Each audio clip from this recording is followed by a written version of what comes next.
This is going to be a very short type of a presentation by myself. It's mostly to introduce the speakers here. And we have some people who are longer-winded than others. But I'll start with one of the quality people, Mel Orenstein, to say a few things. Leave your notes at the table, please, now. And just come up and say hello to Jerry or goodbye or whatever. Okay? After you finish your whatever. Thanks.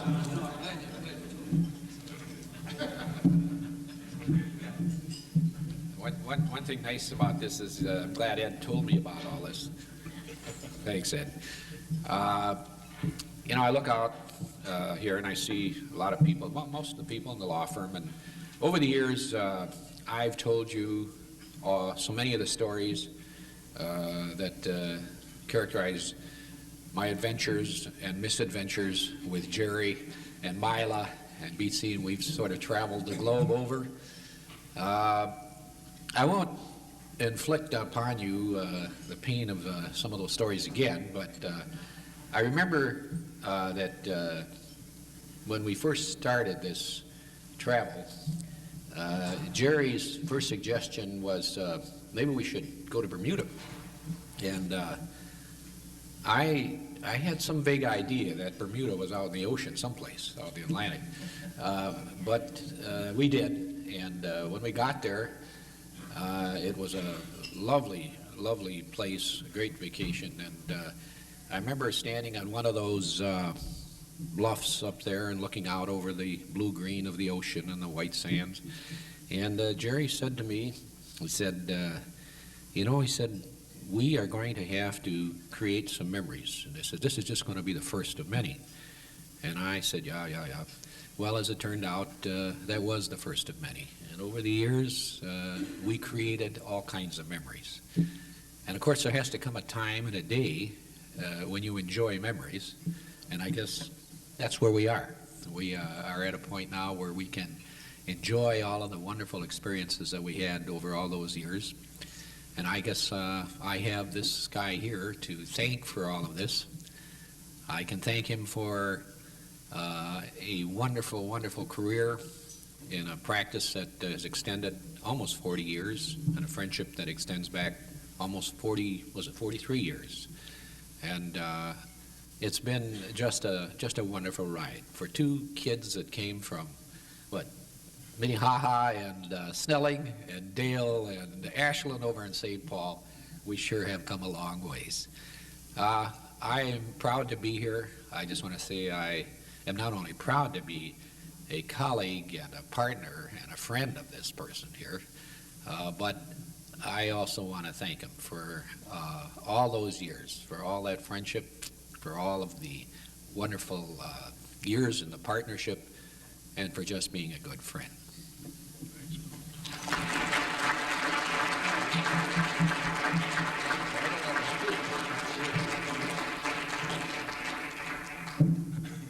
Jerry's responsible for my being here also, but I'll save that for later on, because he is the dearest friend I have, period. And I mean that, and it's not intended to be a joke, so whoever laughed, leave your name at the door, so I can take, it wasn't Tom Carlson, I'm sure, but in any event, I don't believe in getting even, but it seems that it just occurred to me. But Larry Ackman has prepared volumes, but he's going to cut it down to a simple few moments and so forth. Larry?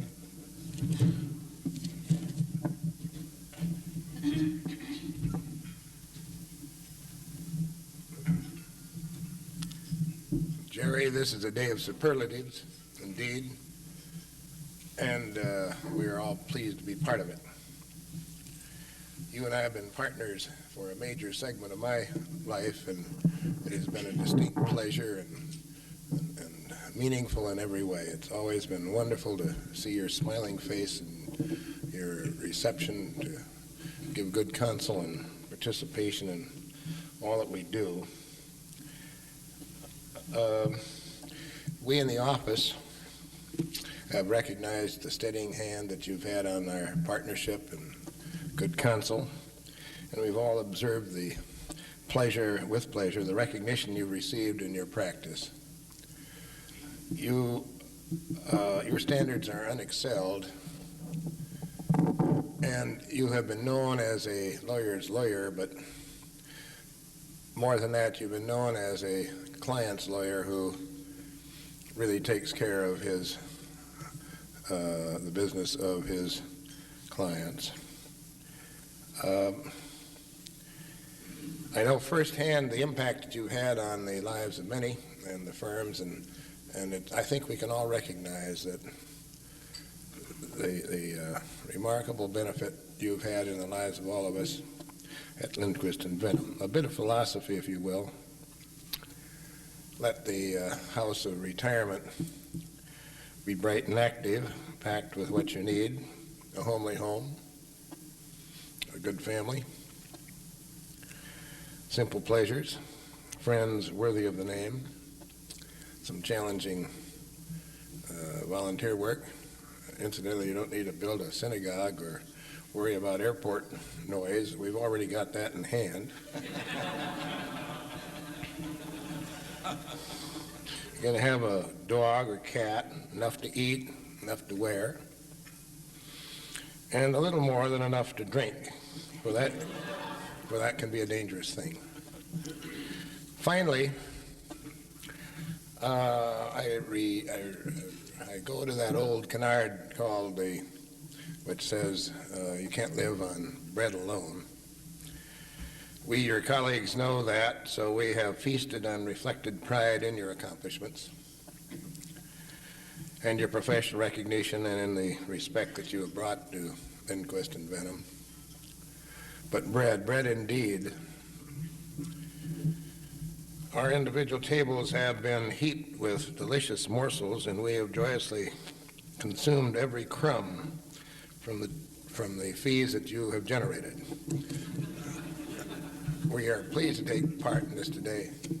We salute you.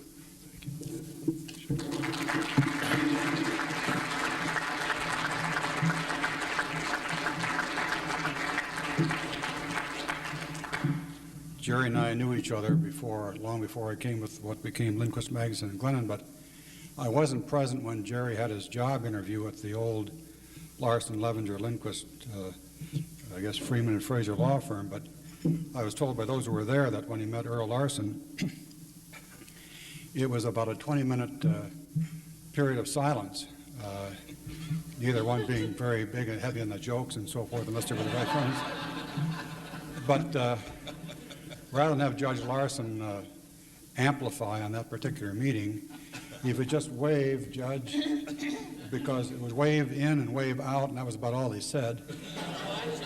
And tomorrow is Judge Larson's birthday as of 12:01, so long life, Judge. I've had the privilege of being in your court and being kicked around a lot, but and I would tell Jerry, by the way, that I thought he was kind of friendly to us, but I'm just getting the hell kicked out of me, and he's wrong.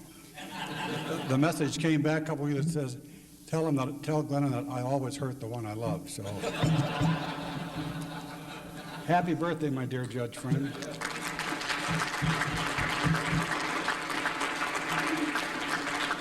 And Don Fraser will say a few things, and now that he's no longer in politics, he can be perhaps more candid about his relationship with Jerry as a lawyer. But Don and I were classmates, although he's kept his hair colored or whatever a lot better than I have. And now that he's out of office, I think I see more gray than I used to see. But he may not remember this, but when I was a real struggling lawyer, we had a common mutual enemy. I shouldn't say enemy because it's just a defendant, but Verna Mae Olson. And there was when I cross-examined her in a case which I lost, it was a court case, she was allowed to hold her baby in her lap during the cross-examination. I thought the nutcake judge we had was going to hold the baby himself, but Don was able to follow after me with a transcript, and perhaps he had more success. But we were classmates, and one of my special friends, Don Fraser.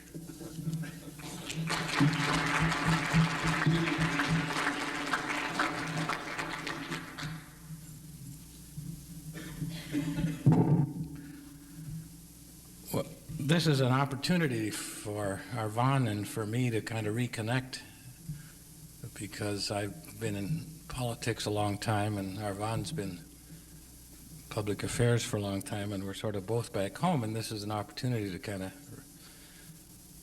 see where we came from. And where I came from was this fledgling law firm that was then known as Larson, Levenger, Lindquist, Freeman, and Fraser.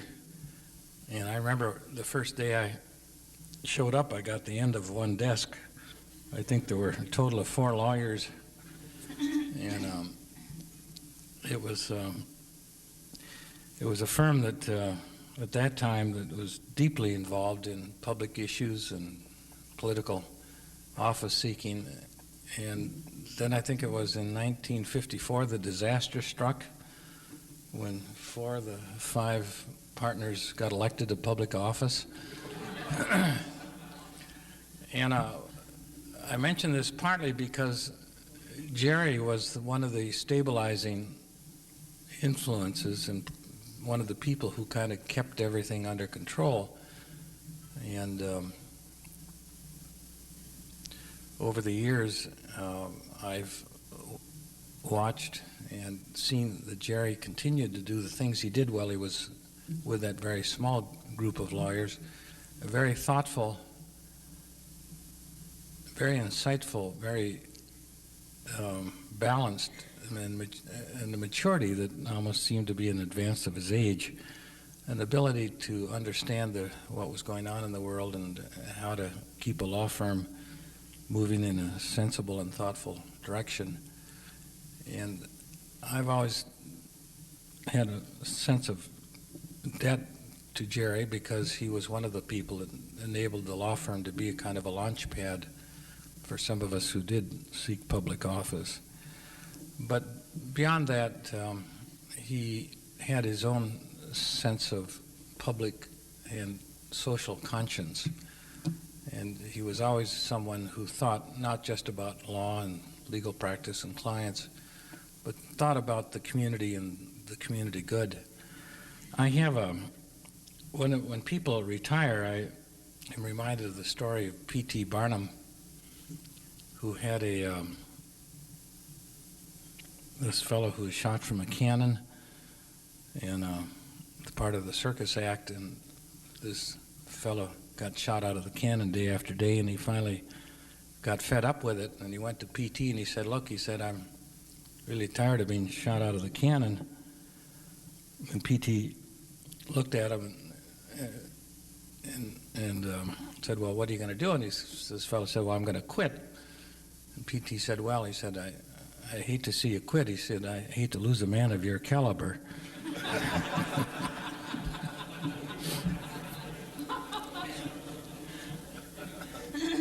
Well, that, in a way, I think symbolizes what I've always thought about Jerry. Not that he was shot out of the cannon day after day, but that he's talked about retiring for years. I remember having lunch or breakfast with him about 10 years ago, and he was thinking about quitting. 5 years ago, he's still talking about quitting, so I was really surprised when it actually happened. But my guess is that he won't be quitting in the larger sense, that he is one of these people with a public conscience, and he's done things that reflect that interest and concern. And I'm just happy that I'm able to be here. And I know Arvon, she asked especially if she could come to be here to kind of celebrate a legal career that is distinguished in so many ways that are important to our community. Thanks very much.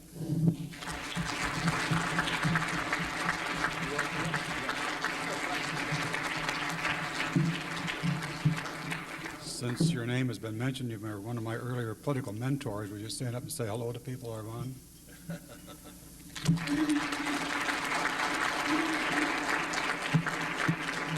Gene, Paul, and Betty Schoville, if you could both come up here together, because Jerry owes much of his success, I'm sure, to people other than himself and to other than lawyers. But are they here, or is Mary about to tell me they've been excused for that? Of whom? All right, good.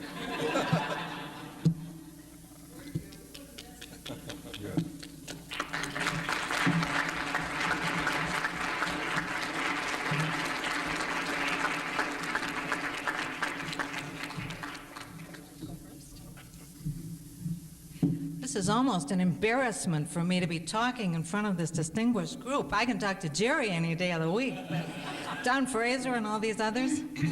Jerry, I'm sorry, I thought everybody knew that. I'm Betty Chauvel. We've had a lot of changes, especially over the last couple of years in the law firm, but I'm having a little trouble being philosophical about this one because I feel so close to Jerry, and I'm struggling with how we're going to get by day to day without this fine man. It's been an honor and a privilege for me truly to work closely with you, Jerry, these last many years, and I'm going to miss that warm and wonderful face, seeing you every day. I wish you good luck, both you and Mila. Happy, long, healthy retirement. God bless you.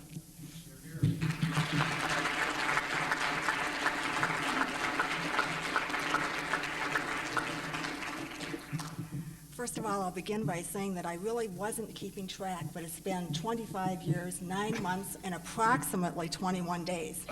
Any minute. Since I started working for Jerry Magnuson. I've been thinking for weeks about what I would possibly say and never got any farther than that. And as I was getting ready this morning to come, I decided, well, I have to make some decisions here now. And I still haven't really made the decisions, but I'm going to ramble on for hopefully just a couple of minutes. I want to start out by saying that I started working in the early 70s, and things were a lot different at that time. We were both a lot younger. He had his family growing. I was not married yet at that time. After working for him for about 6 years, I had this bright idea that I was going to go back and finish my college education, and thought, well, I'll go in and quit this job now. And he says to me, well, why do you want to do that? I said, well, I thought I probably should if I wasn't going to be here every day. And it was his first idea that I should begin working part-time. I did that. I completed my degree, worked a couple of years full-time again. Never really decided to leave because things were going along quite well.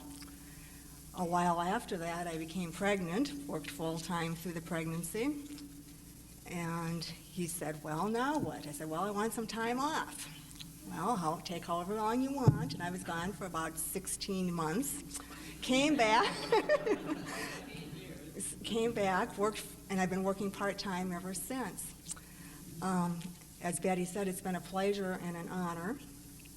I was listening to a song on the radio on the way down here today called Turn, Turn, Turn. There is a time and a season for everything. This is the time for retirement for you. I wish you well. This is a time for you to retire from work, but please don't retire from being that very special person that you are. And this is a little something for you to think about when you have the time.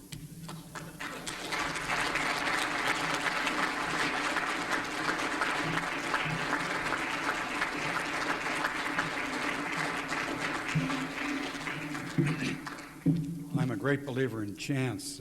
Up to the 3 years ago when I was discovered with a tumor, which was very, very young by accident. But Don Fraser's election to Congress made it possible for me to be here today, too, because Jerry and I had talked from time to time on the golf course. I was usually there for laughs because the quality of my game, as those who played with me, is very, very low.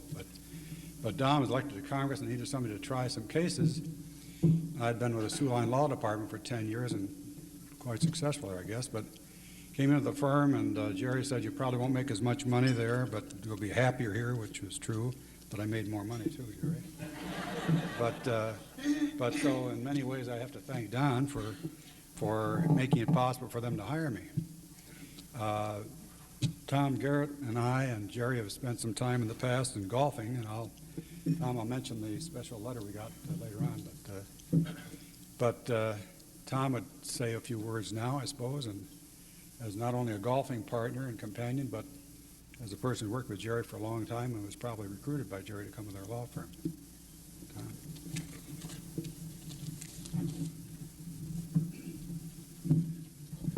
For the last 24 years, I've been coming into the office, and generally Monday morning would be greeted by Jerry and Jerry would invariably say, "Gee, I missed you on Saturday morning." And so I would come occasionally on Saturday morning and think that, I really have to be visible so that I don't get this crap on Monday morning that Jerry missed me. So sure enough, last Saturday, at the first of a weekly succession of Lindquist and Vennum parties, there is a party next Saturday, I want you all to know, but Jerry said, "Geez, I missed you this morning." This was Saturday at noon at Jack's Cafe, and I thought, God, it's right up to the bitter end. He is giving me this crap that I've been listening to for 24 years. So this morning I decided, listen, if Jerry's in the office this morning, he needs, he's certifiable, I think. And so I got up really early and came into the office, and the first thing I did when I got to the 43rd floor was to look over to see if his goddamn light was on. And I was much relieved to see that it wasn't, and so today I can say, "Jerry, I missed you at the office this morning."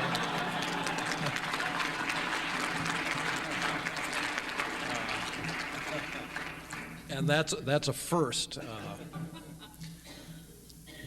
I just want to say on behalf of all of my partners who have worked with Jerry closely over the several years, and many of our former partners who are not with us today, that it has been a privilege, an honor. For those of us who were lucky enough to look at Jerry as a mentor, a person who has taught us the practice of law, it has been a pleasure. And we are all forever indebted to you, Jerry, for the help you gave us breaking into this profession. Thank you.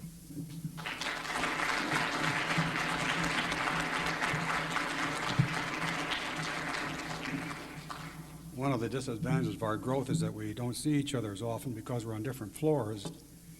But one advantage to being on a different floor from Jerry is that I don't get that same goddamn remark about Saturday morning stuff.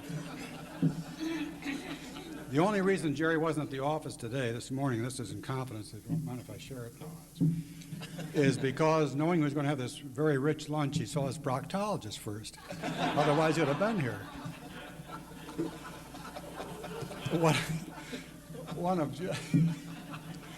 It's true, too.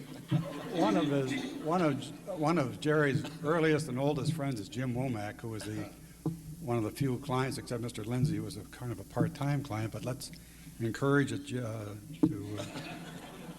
Jim Womack, and he has a message from Japan because he and my friend here, we had a birthday party, or Jim sponsored a party some years ago.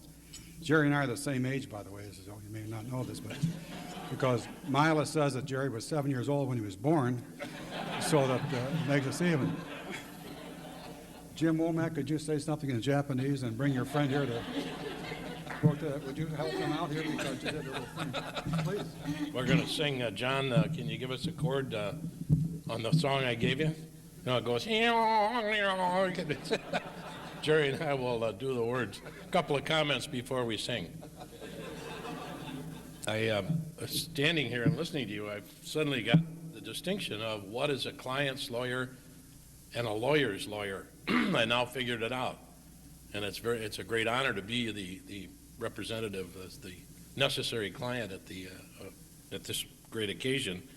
But I finally figured, sitting, looking out, knowing how many of you guys I've worked with, and ladies, over the last 20 or 25 years, and as my own career kind of reached a crescendo, how often we met.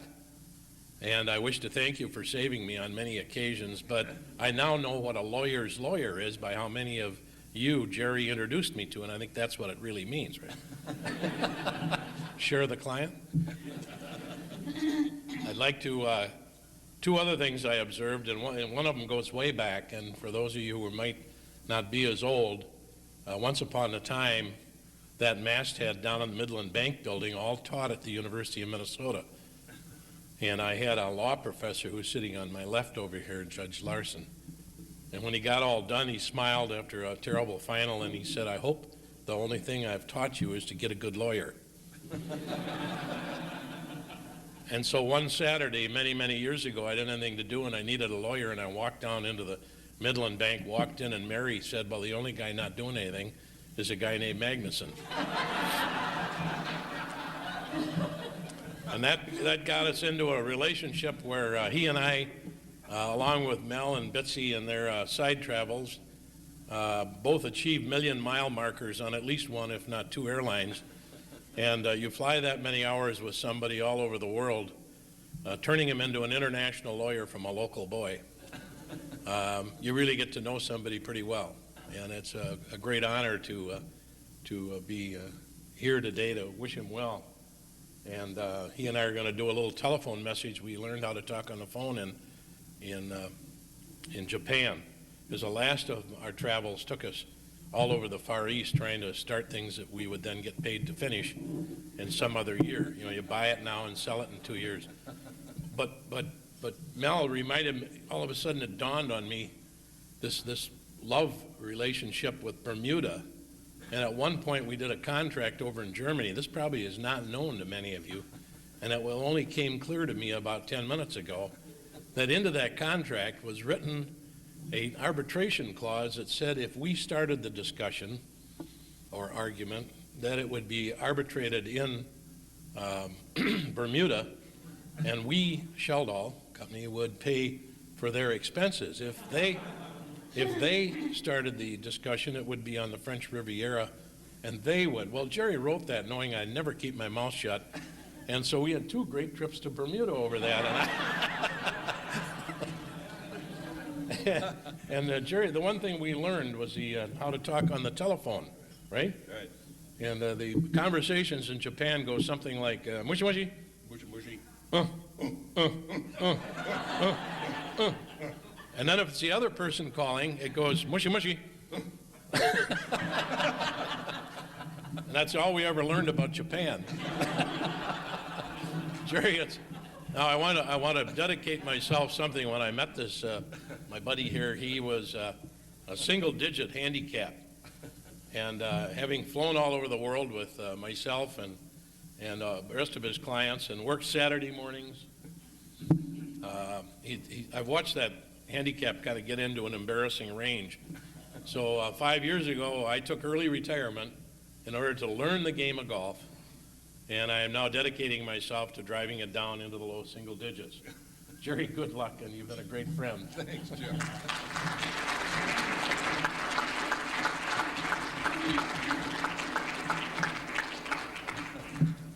We're not going to take the time to read letters from people and so forth, but there is one special note, and Tom Garrett brought it over to me this morning. But Jerry and Tom and I have golfed in the past, and they have golfed. I've been along for laughs and do the shoes at night and stuff like that. But but we've been to Scotland together and Ireland together, and many times at Innisbrook together. And there are 3 courses in Innisbrook, and outside of Tarpon Springs there's a chimp farm.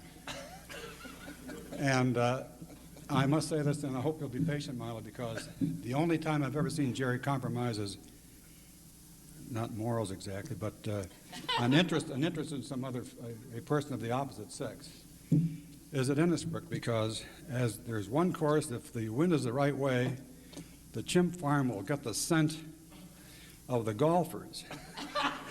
And it's true. It's all true. I would not lie to you.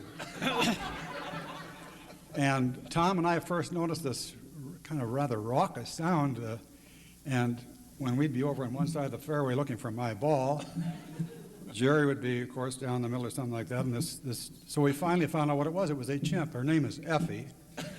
And in a subsequent year, Garrett, with his money, decided that we could finance this, or he was kind enough to sponsor it. But we ran Effie through the car wash, got a kind of an extra large negligee, and it's so anyhow, she said a little note saying that she was sorry she couldn't be here. And she's looking forward to the next time you're in town so they can put her through the car wash again. Whatever kind of a spray they use on her, by the way, does not do the job.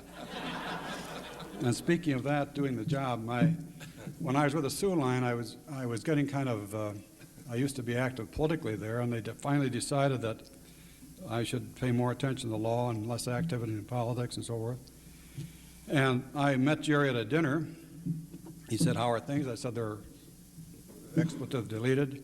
And he said, "Maybe this is the time we should talk." So Don had gone to Congress, and they were looking for a trial lawyer and so forth. And he said, "Well, we'll have to have you meet my partner, Leonard Lindquist, and we'll see if we can put something together." I'd heard about Leonard, never met him. But the following Saturday, we met at the athletic club and had breakfast together, a handshake with Leonard and Jerry, and God bless Leonard. We never argued over a nickel, and we finally, after several years, I think, finally got a partnership together, only because Jerry and I were worried that Leonard was going to die, which was really foolish. But Leonard's been a dear friend, and next to Jerry, he's done more for my career in the past than anybody else. And I say next to Jerry because I just knew him longer. But Leonard, I suppose you want to say a few words? No? Okay. Next time, all right.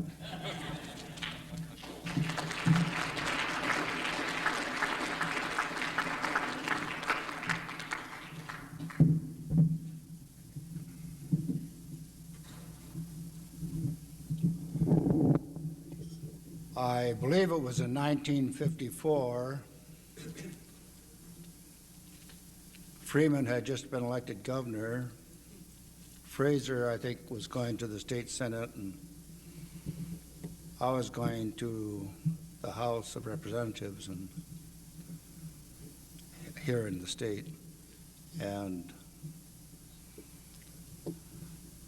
Louise Heroux was with us, and the press came up to interview us, and Louise says, "Now's the time for the big payoff."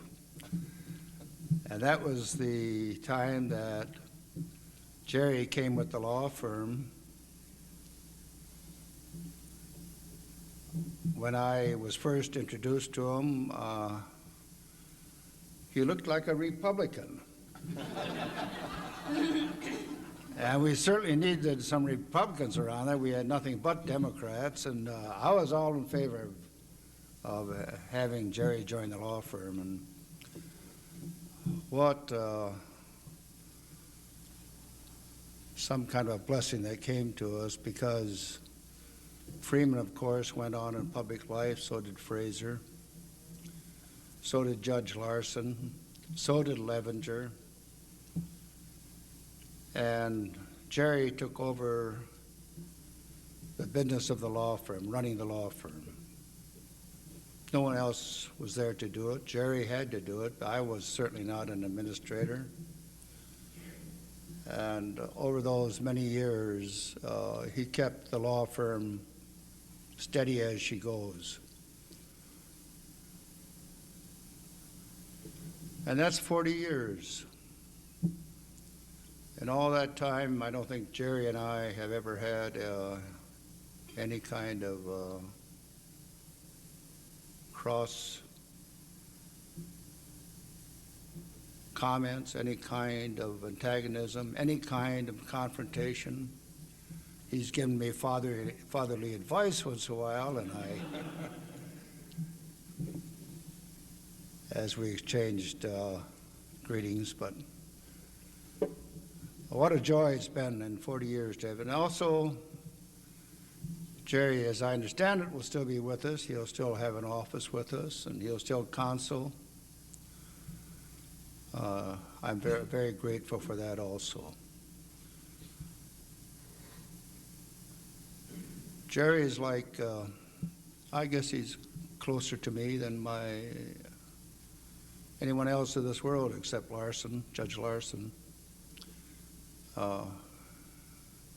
We came through many hard times together, and he was always the stabilizing influence, always there to keep us together. Sometimes he disagreed with where we were going, and when we put it to a majority vote, if the vote was the other way, Jerry said, "Well, that's fine, the majority controls, and we'll work with the law firm." a faithful, loyal, wonderful, dedicated servant. And I know he could have been moved to the court position of any kind during the time that Humphrey and Freeman and Fraser were in their glory. But he stayed there to keep the law firm going. Think of what he's meant to the firm in attracting clients and also in bringing great reputation to the firm in the professional world. We'll miss you, Jerry. You've earned the time now to be with your family more, to be with Mila. I hope you'll invite me up to that cabin of yours up in Hayward area. I remember one time in our younger days, in a fall, there's something like this. The lake was very cold, and I got up early in the morning and jumped in the lake off the dock, off Jerry's dock. He hadn't invited me back there since. I think he thought it was too risky. But we wish you and Mila, all of us, the blessings that a good, faithful person should have. And may you have time to be with your wonderful family. I've known many of them for many years. And we want you to be back as often as you can, Jerry, to visit with us, to counsel with us. For we know that you will always be our friend and our helpful partner. Thanks.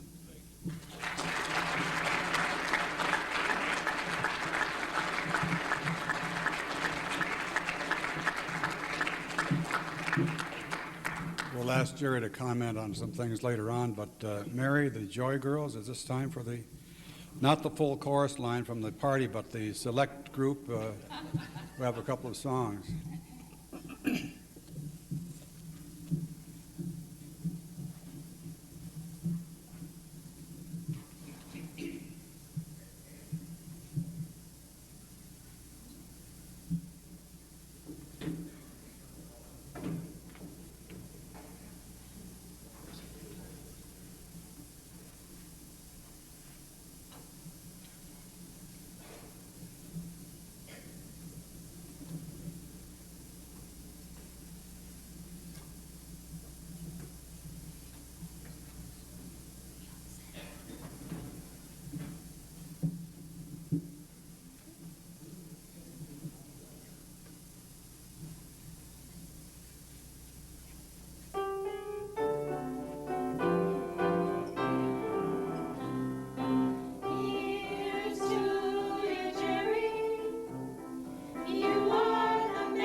go back a long ways, back to a street in St. Paul named Jessamine Street, which is in the Rice Street district in the north end of town. And we were born in those houses, on a couple of houses apart there. And unfortunately, Jerry moved away when we were both about 9 or 10, and so he moved to the Midway district, although we still saw each other. But kind of a sad day for me, because Jerry was my best friend there. And the only good part about that is that when he moved, he gave me his electric train set. I think he was almost as pleased the fact that I ran for Attorney General and got elected Attorney General as I was, because, as I say, we were always good friends, and he was very happy to see that one of his old Rice Street friends sort of comes back into his life and does something that he was very familiar with, the Attorney General's office, and so he was always very supportive and kind, and as I said, I think he was almost as pleased about me being elected Attorney General as I was.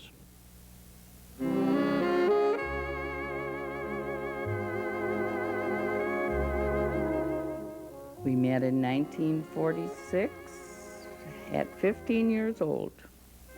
He had another girlfriend, and eventually I made him forget about her. Not really. He wanted 2 girlfriends to start with. And then he started just wanting to date me. And I kept telling him that we weren't, the same type. But he wouldn't listen to that, and he kept pursuing me till finally he trapped me in 1951. Our wedding was at Central Baptist Church. That is where we had met 5 years previous. And it was a lovely wedding. And we went to Chicago on our honeymoon. I think it was 2.5 days. I was in school for 3 more years. We decided one of us had to work and one of us had to go to school, so since he was the one with the brains, we said he should go to school. I was a lecturer or an instructor in business law in the business school, and Jerry Magnuson was a very excellent student. And then Jerry decided to attend law school, and 3 years later he became interested in the law firm that I was in a partner. Of course, he was such an excellent student, and I'm just absolutely convinced that he would be a very successful lawyer, and that, of course, is the way it turned out to be.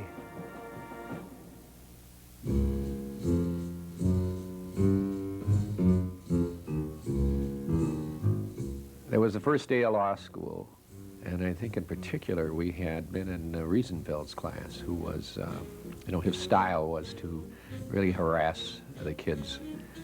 We came out of that classroom, and everybody was kind of shook. And I just happened to be standing with Jerry and some other students. And we introduced ourselves, and it turned out that your dad was from St. Paul and had gone to Central, and I had been at St. Paul, gone to Central. Anyway, we had a lot of the same background. We both came out of families that were, they were poor, but we didn't know we were poor. That's everything. I think that had a lot to do with, our attitudes. So I came home that day, and I remember saying to Beats, there's this guy I met, he's from St. Paul, the Central, and he's a pretty neat guy. As these professors would ask these questions, the law school style. And the attempt was to see if they could either stump you or beat you down or harass you, embarrass you. And I remember what would happen is they would ask these questions, and they would come along, through the J's, the K's, the L's, Larsons, Lundstroms, and, they'd beat these guys down just terribly. And But every time they'd get to the M's, they'd hit Magnuson, and he'd stop. And this was just about 6 guys before me. And I thought, you know, boy, this is great. I got this wall up in front of me that is going to prevent me from being embarrassed all the time.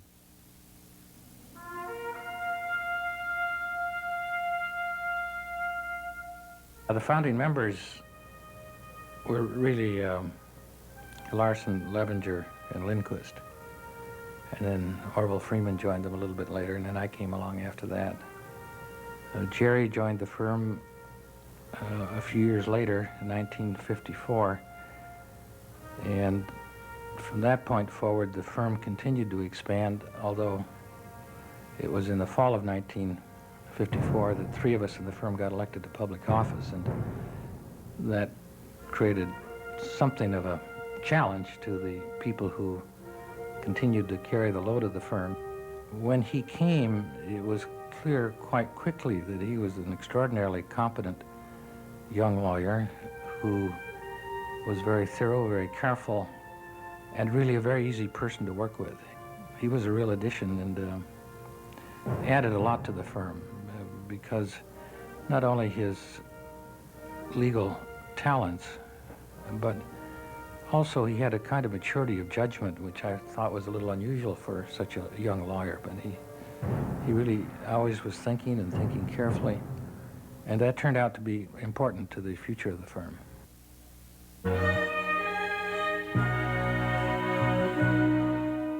We worked hard. He was gone most of the time. And I felt like that my biggest contribution to the world, the community, and my husband would be to do what he wanted me to do, and that was I could work until we had a family, and then he wanted me to stay home, and that's what I did. I wanted 4 boys, and that's what I got, including Jerry. And I have always taken care of him. I took care of his home and his family and him when he was here. That was my job.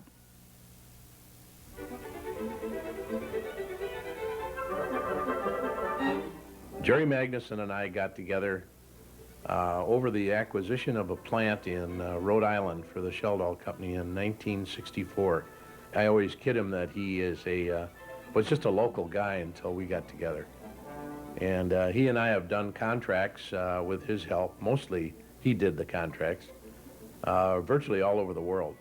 Every time I think back on all these miles, there are 2 events that come to mind. One is the time that Northwest lost our reservation and we had an appointment in Singapore, and so they finally put a package together where we went around the other way, virtually around, and got to fly around the world to get in the meeting. But we got as far as Amsterdam, and we couldn't get out of Amsterdam together, so he went to an island called Mali, and I went to someplace in India and up into Burma, and we met within an hour of each other, the marvels of transportation, and made the meeting with a few hours to spare in Singapore. The other incident was we were in Hong Kong together, and as we walked across the great marble lobby, it's about a 3-story marble lobby of the Regency Hotel, having been picked up by a Rolls-Royce limousine from the Regency, your dad turned to me and said, "Not bad for a couple of kids from St. Paul Central."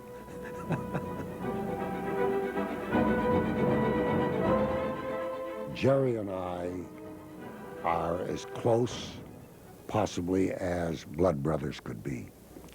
And Jerry has my trust implicitly. He's got a great mind, and he ordinarily comes to the right conclusions, no matter what the situation is. Jerry and I and Mila and my wife Ann, we became social friends. We went out a lot together. It was, early on, it was much more than a client professional relationship. It was friends. Winter, spring, summer, or fall. Hey, now all you got to do is call.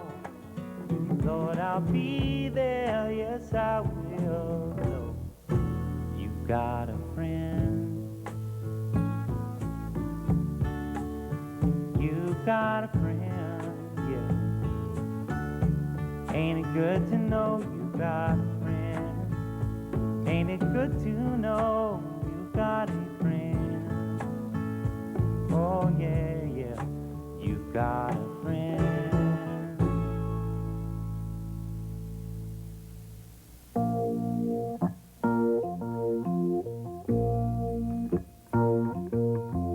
We spent this magnificent vacation in Bermuda, and that was where the seeds of the merger grew. I think we always felt that it would be great if we could practice together. Even when he came out of law school, he had tried to persuade me to go with the Freeman firm, but that situation didn't work out.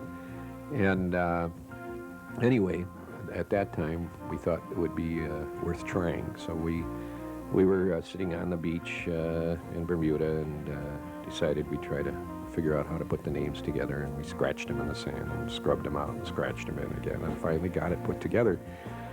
And then we came back and we presented it to the two firms, and at first it didn't gel, but then it took about, for some reason, about a year, and then the idea came in again, and this time everybody wanted to do it.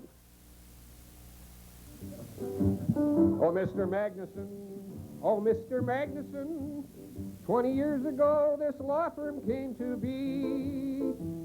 We scratched it in the sand in a far-off foreign land and brought it back for everyone to see.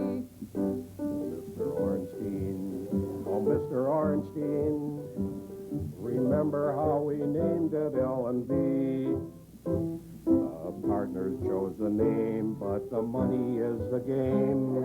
Positively, Mr. Magnuson? Absolutely, Mr. Ornstein.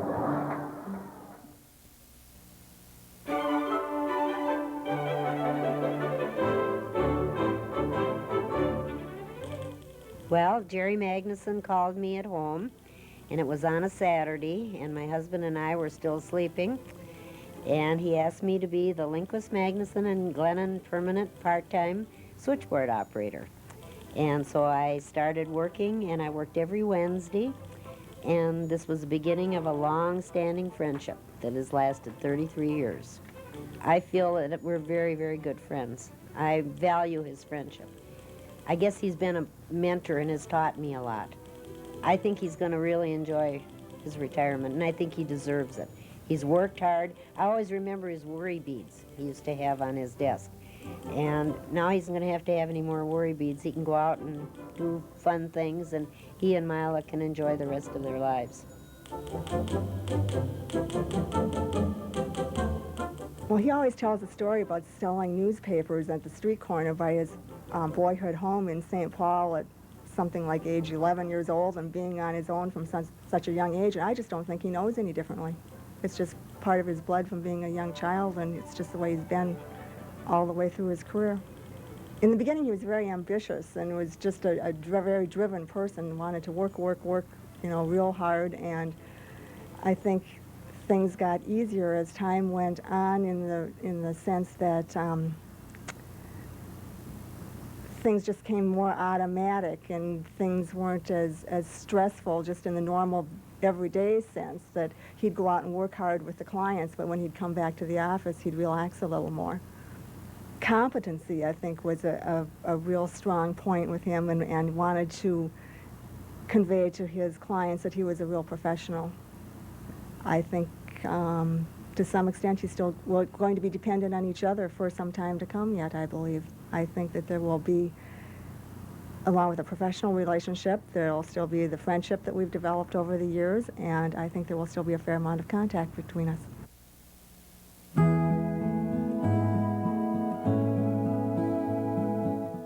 Without Jerry, I don't think we would have kept the law firm going. He took over the business management of the firm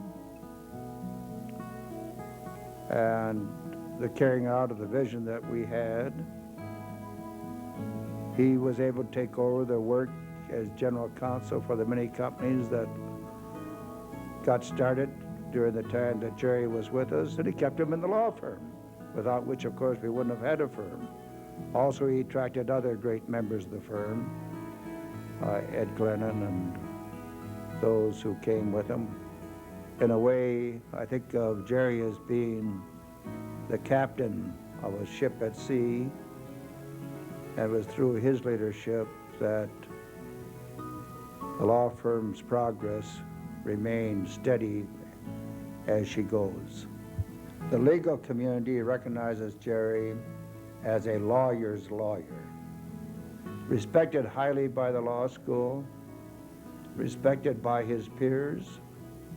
He's been active in so many community endeavors in his church and all. I think he's recognized as a citizen of the world.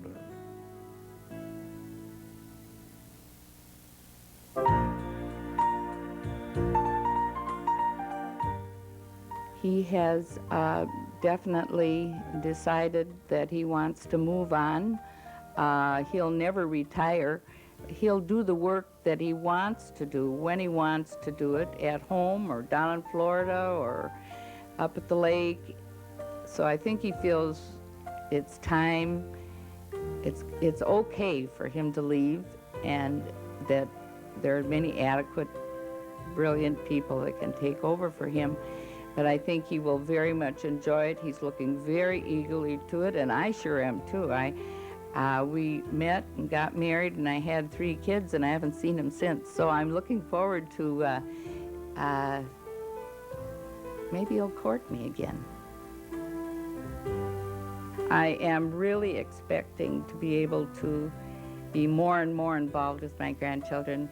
Well, my first love, of course, is Lisa, and we grew up together. I've had her and helped take care of her so long that I really feel that way, and it's been a privilege.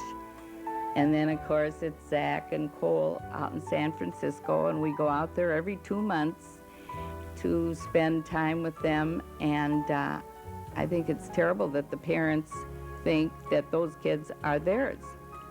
I mean, you know, I told them that I should be able to have them. They have them 2 years, I have them 2 years. We're fortunate. We've had a special relationship, and I really don't know. I would be very sad if I didn't have him, and to be able to grow older with him, I think will be even better.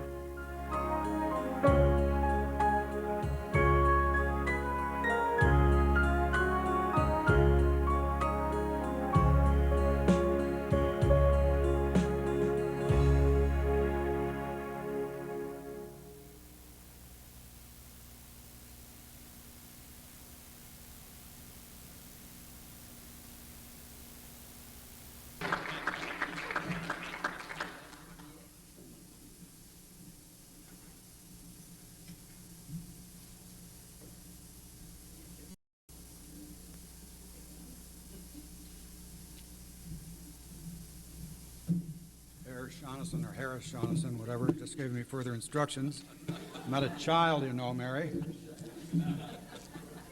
Greg, if you'd stand up, because Greg put together that wonderful video.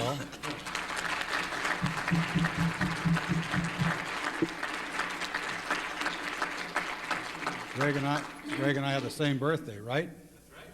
That's right. And Paul, he's come here from San Francisco. Could you stand up, please, and say hello? And the earlier music was supplied by John, his son John, and the Carpetbaggers. So thank you, John, if you'd stand up and just...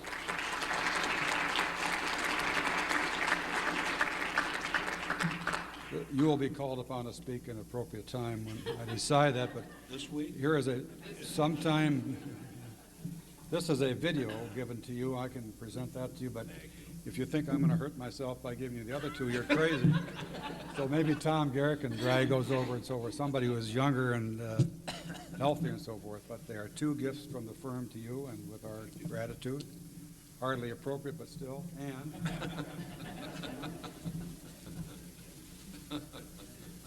these are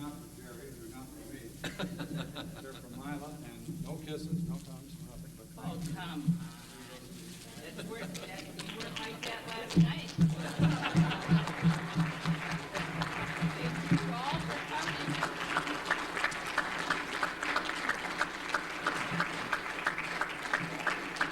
would not like to see what I was like last night, but in any event. And as good as this dessert was, the creme brulee, my wife Pat makes better creme brulee, and those of you who are good enough to behave yourselves and come to our house, well, I can taste it sometime. I owe a lot to her, like my life and my happiness. Tom, can you help us with this? I wasn't putting it.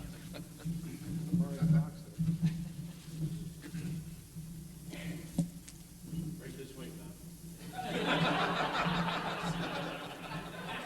Now what do I do? Now what do we do with this? You can put it on.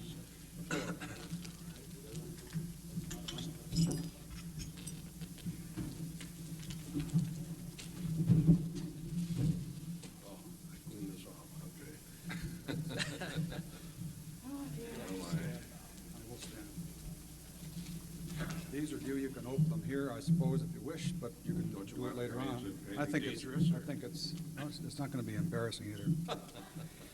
As I mentioned, I'm not going to say much about Jerry because can't. So I'll introduce you.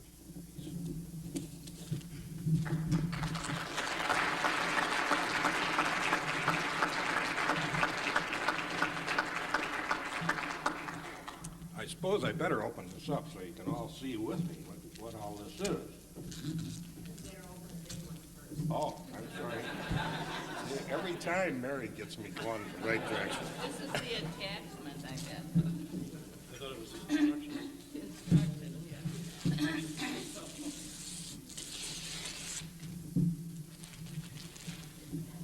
My goodness.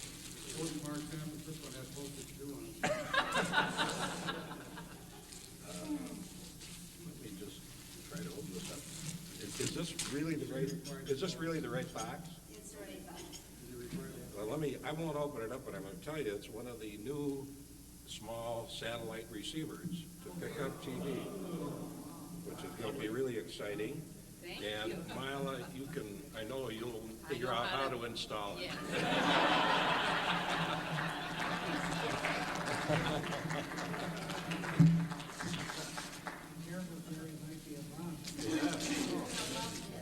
Well, this is How you put it together. actually, that's for Mila, and I get this one, right? Well, I only have 2 or 3 hours of comments. You know, I was walking through the Skyway yesterday, and I ran into somebody that many of you know, John Finn, who's probably Earl Larson's closest friend and the retired general counsel of General Mills. And John said to me, I understand they're going to have a thing for you. And all I can say is this is one really big thing. And I'm really appreciative for everything that everybody has done. Greg, you know, that was just a superb job on what you put together, and I know it took a lot of your time, and it's very meaningful. All of you here, and some who couldn't be here, have my deepest admiration and respect. I look at in the back and see Dorothy and Audrey and Kay and Peggy that I worked with many years ago and are a part of the people that lead me into this new life of retirement because they did it, and wonderful friends. But all of you, and I'd like to just go around the table and say something about each one of you, but that would be even beyond the time that Glennon would give me. I just feel that I have to mention a few people. Larry, I wanted to tell you something about Larry Ackman. I ran into him, it might be a couple of months ago. As you may know, Larry is going to face into this decision on a mandatory basis in another year. And I suggested to Larry that maybe he'd think about retiring on December 30 of this year, and then I could be the most senior person in terms of service in the office for at least one day before I retired. And Larry declined and said that he preferred the form of retirement he's had for the last few years. I did appreciate your comments. So. As I look around here, Tom Garrett has been a really close friend of mine for ever since he joined the office. I played golf with Tom for the first time in, I think it was 1971, would that be, were you in the office? I invited him to come to Minneapolis Golf Club on a guest day as my guest. And you start on different holes on a shotgun basis. We started on the 16th hole, and Tom bogeyed that hole, and then proceeded to shoot a 1 under par 71 for the round. I knew he was a good golfer, but I didn't really know how good. And I was we won everything in the event, and I was kind of ostracized from the golf course. I've always asked him if he'd, try to pass some of that talent along or instruction to me, but he's never done it. But he's been a wonderful, wonderful friend. Don Fraser, he came closest to making me want to jump out of the 10th floor of the Midland Bank building in early 1962 or late 1961 when we had gone through everybody leaving the office, and Don came in and said, I think this is the right time for me to run for Congress. And this also on a Saturday morning. We always do things on Saturday morning. And I said, gee, Don, you really can't do this to the office, but why don't you go ahead? And he did, and he won, and he's been a wonderful friend and a wonderful public servant, without question. Earl Larson, I met in I probably was the fall quarter at the university in 1950 when I had to take a business law course when I was in what was then the business school, now called the School of Management. And at that time, that was the second lawyer I had ever met in my life. I got lucky enough to get some decent grades. I actually think his exams were not very hard, was the real answer. But I got to know Earl, and as a result of that, when I was about to get out of law school, I went down to see Earl and asked if they might find a place for me in the Midland Bank building, and he gave this young, naive kid from St. Paul his first job. So thanks, Earl.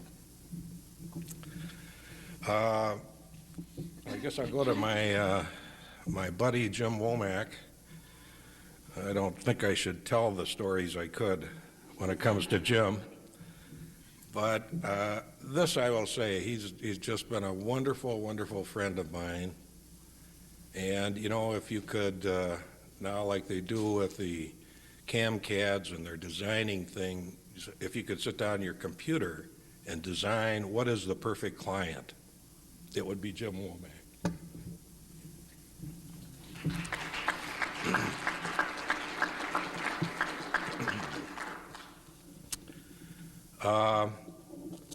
I want to recognize Marilyn and Betty and Linda. Where's Linda? Where's Linda?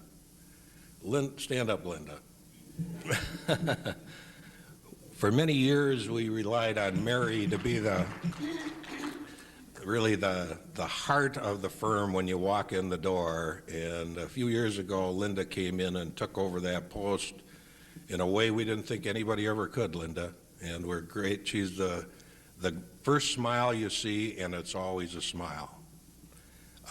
Marilyn, who has been in that category and has helped on so many things.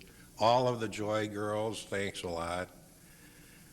Betty, who has been, Betty works very early hours, so we see each other a lot.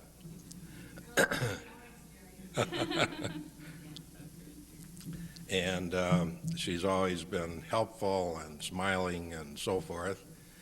And of course, Mary, who is, how can I put it, the glue that holds the office together. There's just no question about it. No matter what you do, I know that she's the one that plans this whole thing. She's been my dear friend, and just thank you for everything, Mary. And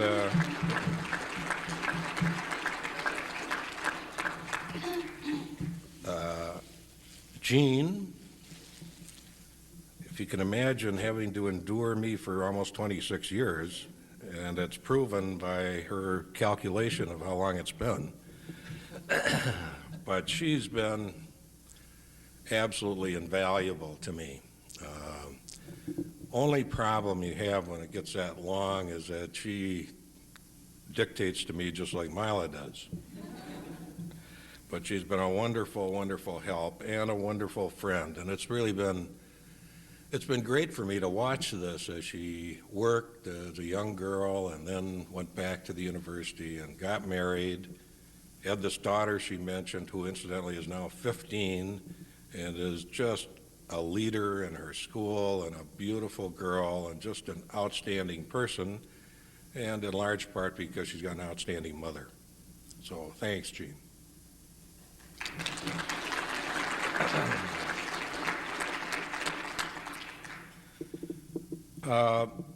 One other person that isn't up here on the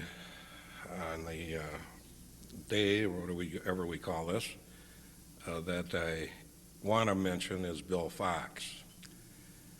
Bill and I go back as long as Mel and I. All three of us started law school together in the fall of 1951. And Bill has really been my partner. He's been my law partner for 39 years, but we were also moot court partners in law school. Bill was an associate editor of the Law Review when I was president of the Law Review in law school, and we've been great friends. I've had to take him home to his fraternity house in very poor condition from time to time in younger days. He went on, of course, to be a wine connoisseur. I still can't tell the difference between Strawberry Hill and Lafitte, but Bill has been just a wonderful friend of mine and a wonderful partner all this time, and I'm grateful for that. Mel and Beatsy. Yeah, that's all we can say is yay. Mel and Beatsy, I don't know if Mel mentioned this, but one of the things that helped, I think, in our early friendship was back in those days, there weren't a lot of married students in the law school, but Mel was married, and I must tell you, and ask you to give a hand, because if my calculation is correct, today is the 44th wedding anniversary of Mel and Beatsy. So how about that?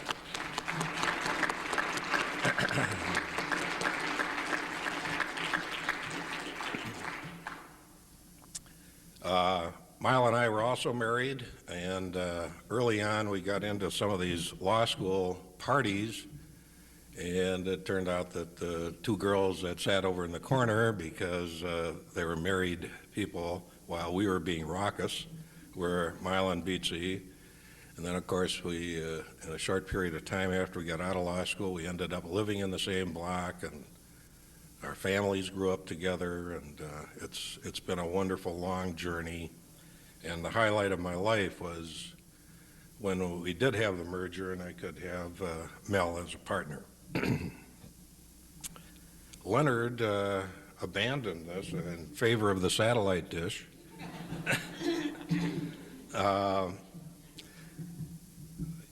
You know, it's hard to talk about Leonard for me. It's hard to do a number of these things.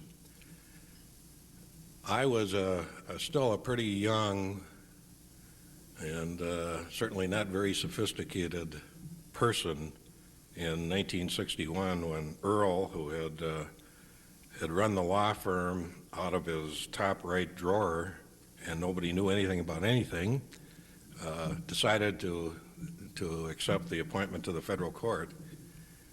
And Leonard kind of just let me take over running the firm at that time. and there was never a questioning of anything. And believe me, I was not the most experienced person in the world. When a few years later, I came up one day after having talked with Mel a little bit and said, Leonard, I really think it'd be smart for the future of this firm if we were to merge with Vennum, Newhall, Ackman, and Getz. Fortunately, Leonard had known many of those people, and they were friends of his, but there was never a single question about it. And I've been trying to think this morning about, in anticipation of this, how do you describe what Leonard really is? And the closest I could come is that I happen to believe that all of us have a soul, but I sort of come to believe that entities like a law firm has a soul, and ours is you.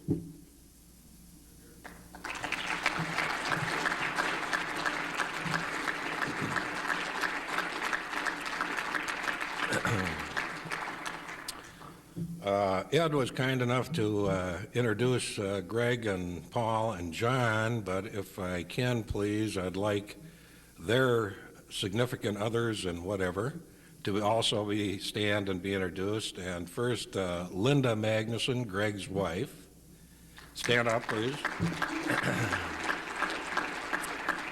And Lisa, their daughter, and our granddaughter. Paul's wife, Deborah Marshall. We have to be working all the time, and I got to put in a little plug. Deborah is a partner in the Cooley Goddard law firm out in California. It's a major Bay Area law firm.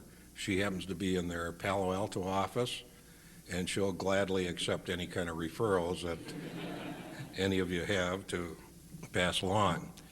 And then finally, John, are you John? Yeah, okay. John's a very special friend, and our very special friend, Mary Ann Wolf.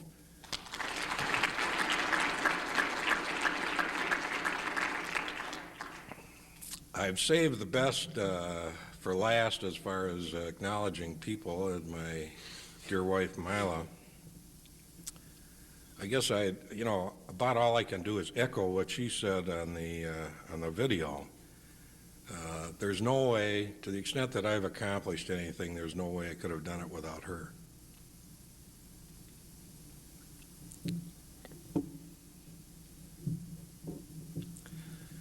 I was gone a lot. I probably worked too much, but she carried the whole ball of wax for the family, and all I can say is thanks a lot.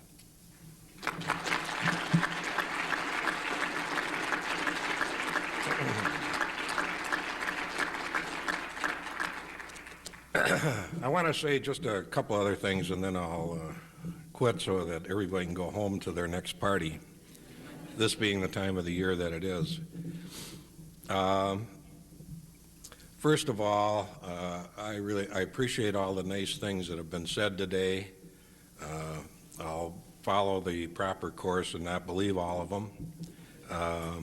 Also, I've noticed that, and Mila reminds me of this, that as I get older, my memory fails, and so by tomorrow morning I will have forgotten a lot of it.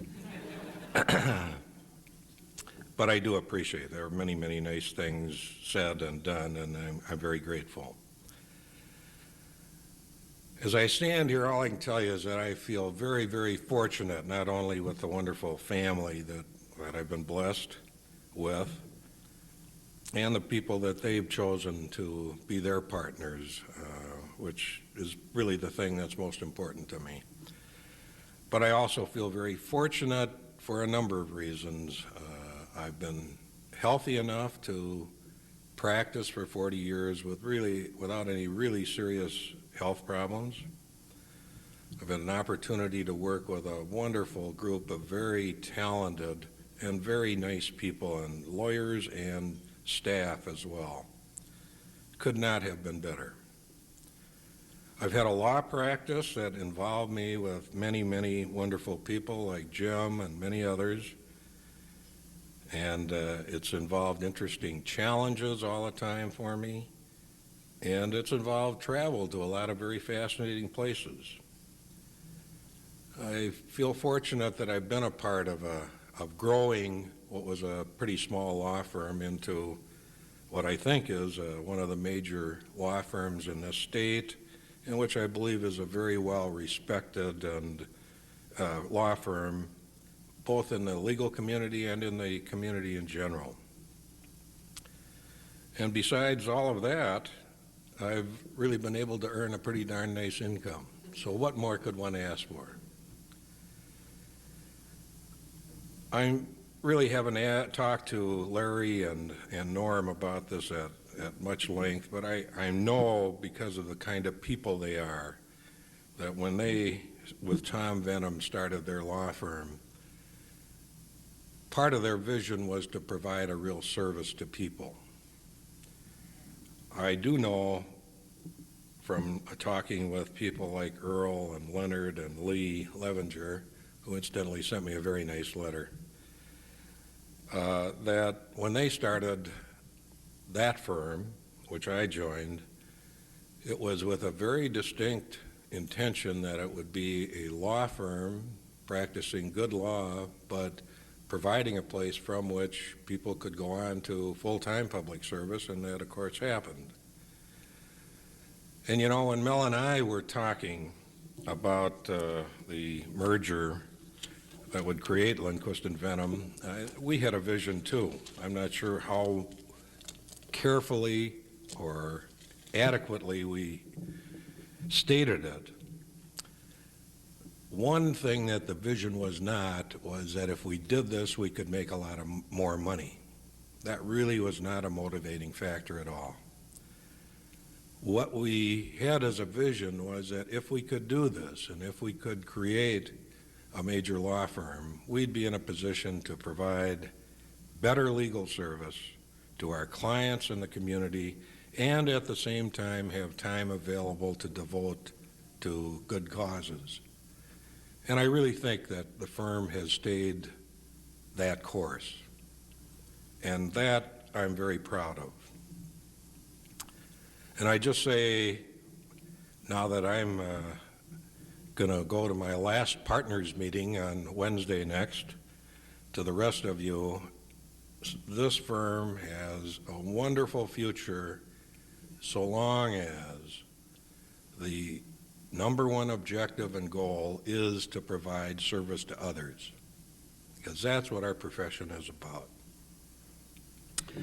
In closing, I want you to know that partly because it's physically impossible, I'm not going to pack up my office and just depart. Gina and I have been working on this already, and I think we've both concluded that it'll probably take full-time about 6 months to just get the office clean. But I expect to be around the office. I'm not just going into retirement, and I wanted to share with you something that Jim Womack gave me not too long ago. Mary and Linda and people that answer the phone, and Jean and Betty, Jim and I used to exchange a lot of telephone calls, you know. Most of those were to exchange stories that we had just heard. They didn't have anything to do with work. But I think at the most recent meeting I was at with Jim, he handed me this, and I'm reading it to you because I represent to you, this is not what is going to happen in Mila's and my retirement. This is called A Child's View of Retirement in an RV Park. It says, after a Christmas break, the teacher asked her small pupils how they had spent their holidays. One small boy's reply went like this: "We always spend Christmas with Grandpa and Grandma. They used to live up here in a brick house, but Grandpa got retarded and they moved to Arizona.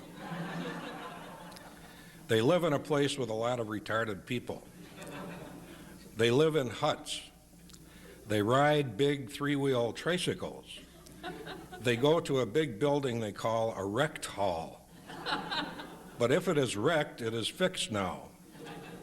They play games and do exercise, but they don't do them very good. There is a swimming pool, and they go to it and just stand there in the water with their hats on. I guess they don't know how to swim. My grandma used to bake cookies and stuff, but I guess she forgot how. Nobody cooks there. They all go to fast food restaurants. As you come into the park, there is a dollhouse with a man sitting in it. He watches all day so they can't get out without him seeing them. They wear badges with names on them. I guess they don't know who they are. My grandma says Grandpa worked hard all his life and earned his retardment. I wish they would move back home, but I guess the man in the dollhouse won't let them out.